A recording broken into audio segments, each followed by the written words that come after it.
Hello, friends. Maximizing your profits starts with understanding and managing your marketing return on investment. It's all about getting the most profit for every dollar you spend on marketing.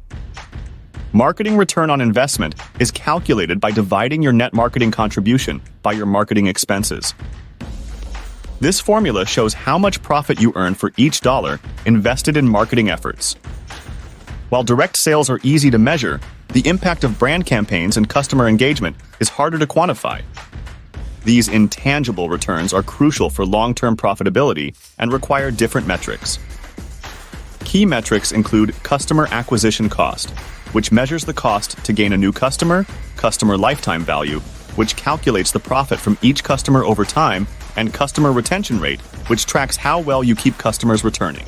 For example, Coca-Cola's Share a Coke campaign replaced its logo with popular names. The campaign involved significant costs for redesigning bottles, producing new packaging, and executing a global advertising push. The campaign resulted in a 2% sales increase in key markets like the US and Australia, resulting in a high return on investment. The increase in sales and brand engagement far outweighed the initial campaign costs. Investing in marketing is about making strategic decisions that generate significant returns. What strategies will you use to maximize your marketing investments? Share your ideas in the comments below.